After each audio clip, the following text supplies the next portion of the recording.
Hi, I'm Mike, And I'm Blake. and this is Prove It, where we talk about our experiences. And the validity of those experiences will be put to the test. Absolutely. So last week we talked about successes and failures. Yep. So I wanted to talk a little bit about what we have here. About 4 months ago, I bought this house with the plan to create like 10 different businesses. Basically an event venue for people to come and throw birthday parties and stuff like that. Yeah. Which I ran into a couple of bumps along the way. That's with any business, really, man. But the ones I'm talking about was my Apple ID got hacked. And Oh, yeah. between The bank account. Yeah, between my buddy and I, we got $10,000 stolen. So I owe my friend like $5,000. And the problem was I basically put all my money into this, except for a small amount that I left to survive on as the business was developing. So then they stole that. So I've been in a pickle. And on top of that, I wrecked my car. So Life's just been hitting you fastball after fastball after fastball. yeah, I got punched in the face. But we talked a lot about how when you have certain road bumps and stuff, it's not about what you do when those hit you. It's about what you do after. How you overcome and everything. Yeah, so the success or failure of this current business is up in the air. But if anybody wants to rent the space, it's Magic Mike's Event Venue, and that's Magic with a K. You can find me on Google or Peerspace. But obviously, the elephant in the room, and I'm not talking about his endowment, but it's this gentleman right here. I have a group of college kids from the University of North Texas that have rented the space a couple of times. Yeah. And last week, they did a white party. We were dressed in all white. And as I've talked about on a couple of podcasts, this beautiful mane on my face. The white trash Wolverine. Yeah, the white trash was I'm growing it out for Halloween. And the name of this podcast is Costumes in Vegas, baby. Oh, yeah. Oh, yeah. So This is going to be fun. so this last weekend, the student organization threw a white party, and I was the white party Wolverine. So I dressed in all white, and I got my claws out, and I had the beard and everything just rocking. And I met this gentleman, and This guy is an up-and-coming performer. He does music. He does rap. He does a little bit of hip hop, some R&B. This is the one time I'm going to check my notes, but he's got some great influences. Forbats out of Dallas is one of his big influences. You can find him on YouTube, Spotify, pretty much anything. If you just look up Maine Keem. Now, Maine is Mainekem. Is that correct? Okay. And so he's getting ready to sign a record deal on Sunday. And Congratulations, man. yeah, and I'm fortunate enough he wants to have the record company come here and sign here at my space. I'm very honored to have him here. We're still on the podcast on a budget, so we literally only have 2 mics and 2 headphones. Okay. But I wanted to introduce him. I want to give him an opportunity to say something about himself. So I'm going to pass the mic to him for just a second and let him talk a little bit about himself. What's going on, y'all? This man Keem, man. I got a whole lot of new projects on the way. I'm putting on for Grand Prairie. Is Grand Prairie where you're originally from, man? No, I'm originally from New Orleans. New Orleans? Yeah. Huge Saints fan. Yeah. Huge Saints fan. If you can't tell. So if you look at this shirt, it says OU, but it's got the fleur-de-lis, and I got the Saints hat on. On the back of my shirt, it says Sooners on Saturday, Saints on Sunday. Huge. We're going to have to go to a game, even though the Sooners and the Saints are shit in the bed right now, but it is what it is. But we're going to have to catch a game. Anyway. So you don't mind me asking, how did you get into the music business, man? My older brother doing music, just watching him. Been a main big influence in your life and everything? That's good stuff, man. That's good stuff. You want to spit some bars for us? Nah, I can't spit no. But anyway, we're very happy to have him. He's our first semi-guest. Eventually, we'll come around. Anybody who's been following us, they know that we're a work in progress. We got the new mixer, and our third podcast was muffled as shit because we didn't use the mixer, but I think we figured the mixer out from the last podcast and this podcast. So we'll start adding some microphones, and then we'll actually be able to have some guests on. But we wanted to introduce him and really promote him because he's a young man. He's 20 years old, and he's out there. He's already about to sign a record deal. And just get ready. You might as well have just had a baby because you're not going to be sleeping. You're going to be working so much. But we appreciate you, and we want everybody that's listening to check you out. Go on YouTube, Spotify, whatever. Check out his music, and he's going to blow up. Hopefully he takes us with it because we're two lowly combat veterans that's just out here talking shit. But on a real note, man, I wish you all the best and best of success. You're still young and up and coming, but you're 20 years old. You're signing a record label. That's a big deal, man. And I'm guessing that you worked hard enough to get here, and just never give up. Like, you're going to have your ups and downs in life, but just ride the wave, man. Yeah, we talked earlier. He asked me earlier if I could have anybody on the podcast, who would it be? And I mentioned a couple of people like Joe Rogan, Mark Wahlberg, guys that are just grinding. They're up at 4 or 5 o'clock in the morning. They hit their workout. Joe Rogan's got the #1 podcast in the world. And the man's 20 years old, and he's already doing stuff. When most people are 20 years old, they can barely hit the toilet standing up peeing, and this man is doing something. So check him out, support him. He's, especially for you Dallas locals, he's a Dallas local. But with that said, since we don't have the extra microphone, Hakeem, kick rocks. All right, man. Thank you for coming on. Appreciate you, brother. So I wanted to kind of segue from that. So like I said, I dressed up like Wolverine, right, for the white party. We got Halloween coming up. So I love dressing up. I love Halloween. I think it's a blast. 100%. So you're Wolverine this year. So yeah, I'm not a comic book guy, but obviously you are. And we watched the Wolverine Deadpool movie together, and you had to basically inform me about what was really going on the whole time, because all I do is I watch the costumes and stuff. So like Patch in the all white, the anatomically correct Wolverine. Yeah, not the 6'4" Hugh Jackman. One of the cool things was I actually went to the opening night of the Wolverine and Deadpool movie, and I dressed up like Deadpool. Yeah, because a few years ago I was Deadpool for Halloween with one of my ex-girlfriends. She went as Blind Owl, and she was amazing. She was great. So this time I wanted to be Wolverine, and that's why I grew out the facial hair. I can't wait till that shit's gone, tell you the truth. You know what? I've gotten a lot of compliments on it, but we'll throw up some pictures of both the Wolverine, me and the Wolverine with the claws, and some of my old Deadpool stuff too. But actually, when I went to the opening night of Wolverine Deadpool, people took pictures with me. Yeah. I felt like a celebrity. It was really cool. Oh my God, yes.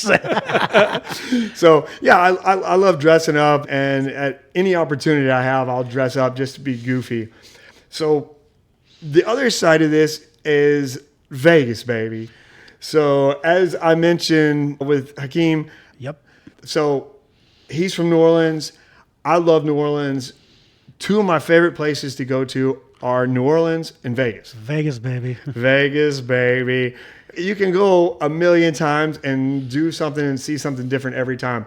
So a few years back, a couple buddies of mine, and we're going to call them Ben and Jerry, okay? Okay, nothing wrong with that. So Jerry was working on his second bachelor's degree at OU, and he had a conference that he was going to in Vegas.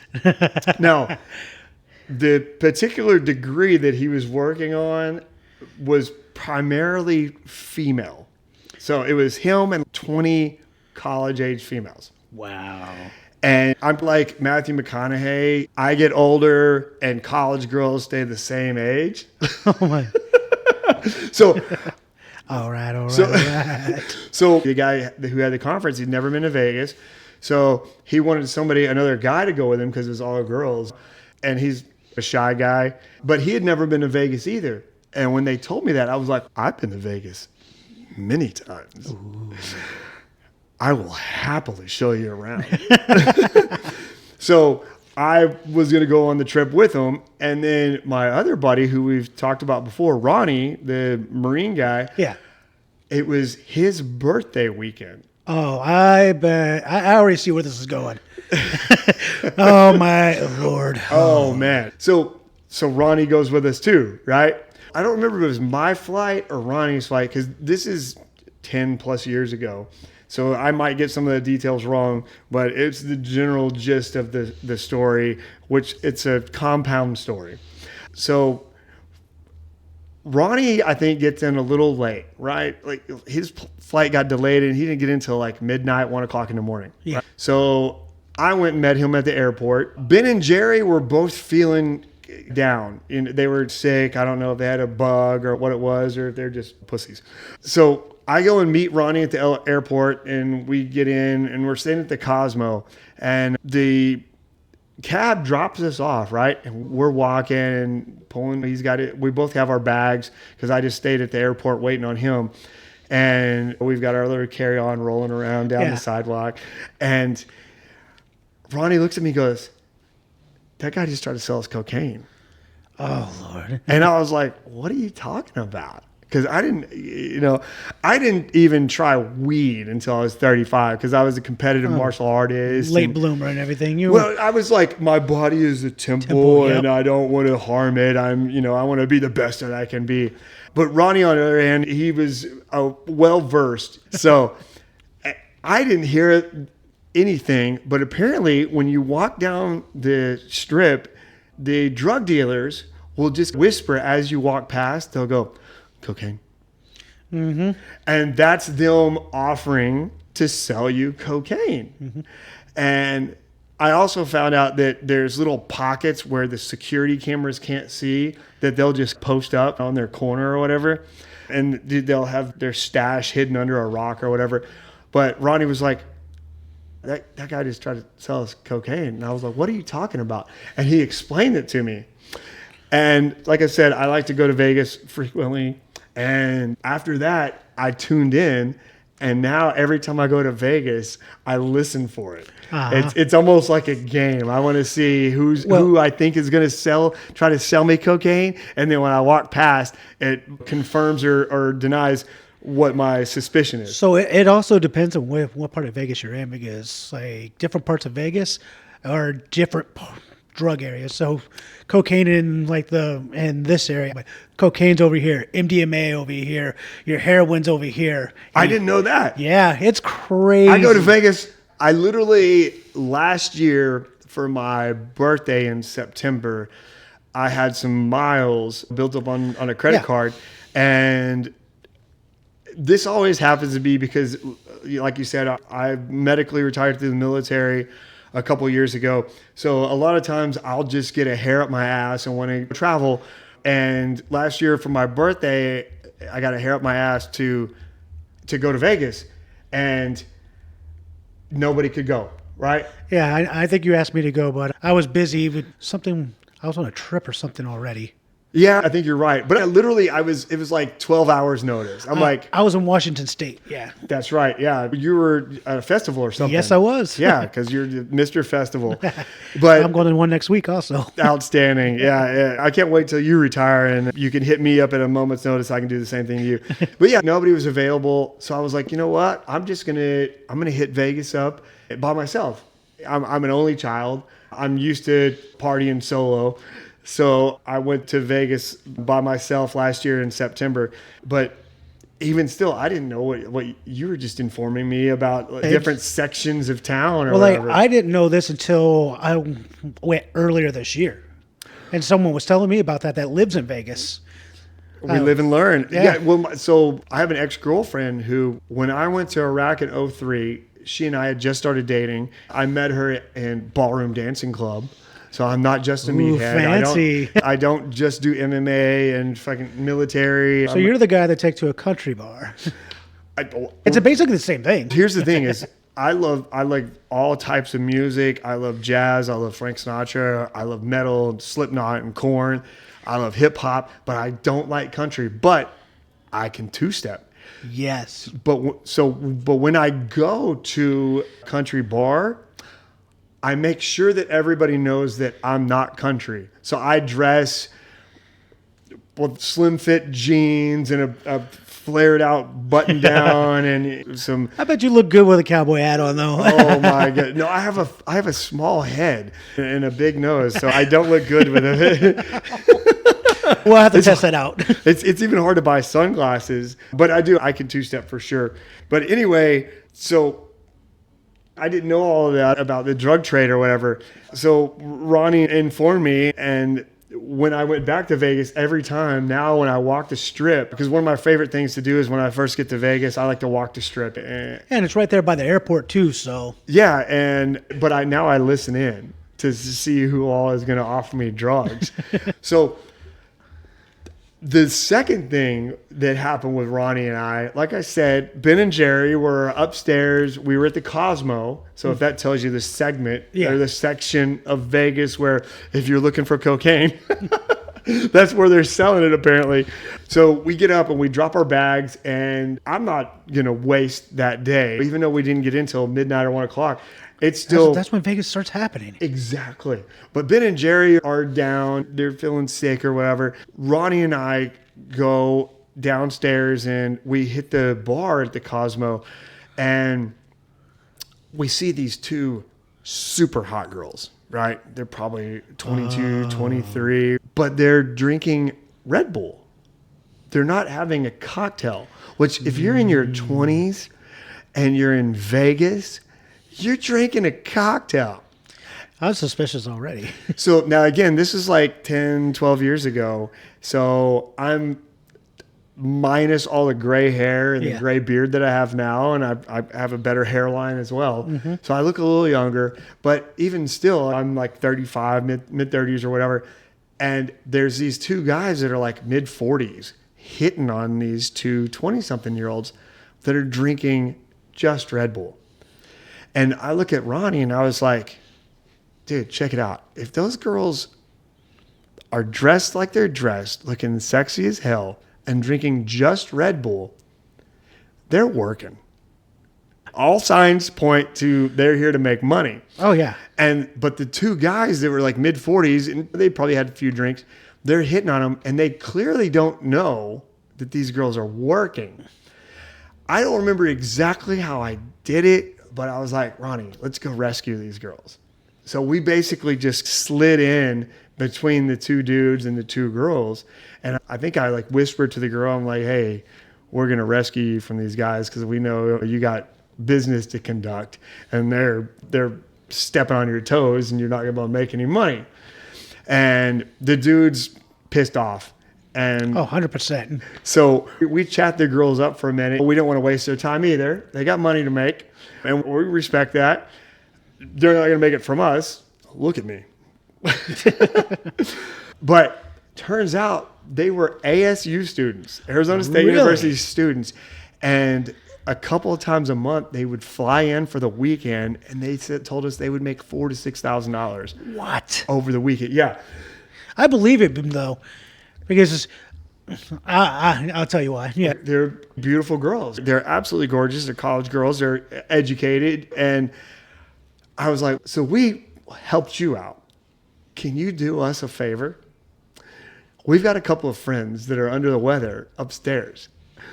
Will you come upstairs with us and just pretend to be interested in us to make them feel like super bad about being under the weather and not coming out in Vegas? And they did. So Ronnie and I take these two girls upstairs and we go into the hotel room because we had, again, we're balling on a budget back then. And so we had 2 queen size beds. So Ben and Jerry are one bed and Ronnie and I are in the other bed. So we get up there and we're like, hey guys, we want to introduce you to these yeah. These 2 girls that are hanging out with us, and we didn't tell them what the lowdown was. It's just too bad that you guys don't feel good because these girls are going to party with us tonight, and they really want to hang out. And it's just, and here's the other thing. So Ben and Jerry are handsome gentlemen. Yeah. Ben he's like the real Wolverine. His dad was even like a competitive bodybuilder, so he's got a great physique. He's really shy, but he's got a great Getting all physique. riled up and And then stuff. Jerry looks like an Abercrombie model, bro. He is super good looking. And then you've got Ronnie and I that are a couple of fives that roll in with a couple of dimes, and these guys are sick. So it was super funny, and we actually got the girls' numbers, and we're like, when we're back in Vegas, if you guys are around, we'll hit you up, and maybe we can hang out. But it was super, super funny, and we had a grand old time in Vegas. But that brings me to the next thing to go along with the whole costume gig. I wanted everybody to dress up like pirates Oh Lord. at least one night while we were there, right? And I was like, it'll be a blast. We'll dress up like pirates. We'll walk the strip. We'll go to all the clubs. It's always fun to do something crazy like that, though. Yeah, you know what? We're in Vegas. Who cares? What happens in Vegas stays in Vegas, right? And I have plenty of Vegas stories that we'll talk about. So I even brought an extra pirate costume for somebody to borrow in case they didn't have anything, right? Nobody wanted to do it. Lame. Please. My buddy Robbie that I would have talked- been down with you, man. Hey, we're gonna do it. We're gonna do it. Go dress as minions or something. My buddy Robbie that I've talked about before from the military, him and his friends went and did the Anchorman cast. Oh Lord. Oh, and I was like, oh, that's Lamborghini. genius. I would love that. So I don't care. I'm going to do it anyway. I don't care if anybody does with me because I'm a Lone Ranger. And I dressed up like a pirate. I had the triangle like leather hat. Yeah. I had an eye patch, the white shirt with the flutter or the whatever it's called. Mm-hmm. And it was so funny because we're walking down the strip and they're dressed normal. Actually, they're probably in button downs and trying to look suave and whatever. And I'm dressed like a pirate. And people are going, "Arr!" And it was fantastic. Me being me, if you can't tell, I'm quite gregarious. And I spot a bachelorette group. Oh, jeez. And again, I have a health and exercise science degree. I'm into fitness and whatever. And there was one girl who was just jacked. She was ripped. She looked like a fitness model or fitness competitor. Probably a softball player and stuff like that too. Oh, if man. they're college and girls. she that was in heels and her calves were just popping, better than mine. And so is. She's of course- probably pretty damn good looking too. Oh man, they were all good looking. There were 4 or 5 of them, and of course I see them and I beeline, and so I start hitting on them. And one of the things that I used to do because I was still learning how to hit on girls was I would do the neg thing, like, "Oh, you look great, but do you always let your roots grow out that far before you dye them or something?" Jesus. Come on, man. Come on. I don't want to seem like overly thirsty, you know what I mean? I know. And the one girl that was jacked, I was really giving her shit, and she was acting like she was mad, but she was eating it up. So I'm like, "Hey, what are you girls doing?" And they told us their bachelor party or whatever, and they were going to this club, and I think we were actually going to go to the same club. So we're like, "Well, hey, we'll walk with you if that's cool." And they were like, "Yeah, that's cool." And we were chatting them up. There was 4 of us and 4 or 5 of them. And we're walking up and we get close to the club and there's these 2 guys that are maybe 50 feet from the entrance to the club. And this one guy starts hitting on them and the girls are just, detested by this guy. And I was like, "Hey, buddy, they're not interested, man. And just back off." And he starts mouthing off to me, right? Now, granted, I'm dressed like a pirate. I have the You got all this clothing on. You really fluffy can't see white anything. shirt, and it's got like a leather tie in the middle of it, and I got an eye patch and the triangle hat, and I'm trying to be serious with the guy. Like, they're really not interested, and of course he doesn't take me seriously, and he just whatever. We went into the club with the girls, and they didn't really like the club, so they're like, "Yeah, let's leave." So we come back out of the club, and the 2 guys are still there. And the dude immediately jumps in my face and starts talking shit. Yeah. And my hands were literally in my pockets, okay? And I'm just like, dude, they're not interested. And then he just starts attacking me, like verbally attacking me. And I was like, bro, you need to back up. I'm not the one. I'm not the one. You need to back up. But I still have my hands in my pockets. So I didn't take an aggressive posture or anything. And he's like in my face, like lunging at me. And I was like, dude, you need to back up or I'm going to hurt you. He lunged and whatever again. And I inside stomp kick his knee. And then I headbutted him in the mouth, and his mouth explodes. You always headbutting people, man. I told you previously, Yes, I I feel know. like that I'm not really trying to fight somebody or beat somebody up or hurt somebody if I headbutt him. If I punch the guy, like there's a good chance I'm going to break his nose or knock his But teeth it's out. a sign of dominance also. Just, Yeah. So I inside stomp kick his knee, and he falters and Yeah. collapses, and then I headbutted him in his mouth, and his lips explode, and everybody around us starts clapping. It was hilarious. But my friends, again, like they're super nice guys. They don't get into altercations like this. They're not military. And they're like, oh shit, man, the cops are going to come. We got to go. We got to go. We got to go. Vegas. Dude, my hands were still in my pockets. How aggressive is that? It's Vegas. Cops aren't going to come up for a little freaking altercation like And that. so we scurry away. We get to tell the girls, hey, sorry, bye. Hey, y'all have a good night. And we scurry away. And yeah, nothing happened. But it was super funny. And it was one of my best ever costume stories. So the name of the podcast is Costumes in Vegas, baby. Oh, yeah. And clearly I've dominated the whole freaking podcast. So I know you have to have some Vegas stories. And obviously you've got a young son, and there's got to be some good costume stuff even coming up, actually. Oh, yeah. Of course, your stories all went together, so I'm not going to interject in the middle of that or anything. So I'm just going to let you go on your way. You know how it is. Yeah. I talk too much. No, but it was interesting. But I do have some crazy Vegas stories. You were talking about women of the night. Yes. So, yes, indeed. And there's a lot of them in Vegas, as we know. Oh my, yeah, a lot. So I went to Vegas, and of course everybody goes to Vegas. Well, I feel like everybody goes to Vegas, but It's kind of a rite of passage. I know you're not a gambler, but I am. I know you took my money last week. Well, sorry, you gave it to me. True. You played a pivotal part in that. Yeah. Just true, remember. True. But I had placed a bet on, like $100 bet on an underdog to win sporting event, and it hit. And I won $600 off of that. And I went straight to the craps table. I thought you were going to say you went straight to a hooker. Oh, no. I went straight to a craps table, and I got on a heater. I mean, I was hitting left and right, and then I sat down at this one that was like 4 seats and had the dice in the middle, and you pop it, and I was winning a lot. And there's a guy beside me, and he was winning a lot. And we sit there talking, tipping waitresses for our drinks and everything, and we became friends. So I ended up leaving the night plus $900, so $1,000 in my pocket.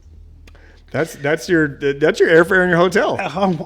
Yeah, easily. So next night I'm out and everything, and I run into the guy again, and we're at the bar, we're getting some drinks, and a few good-looking females approach us, and he's sitting there talking to her, no problem. I'm sitting here like, yeah, these girls are probably ladies of the night. We like to play a game where we just hooker or not.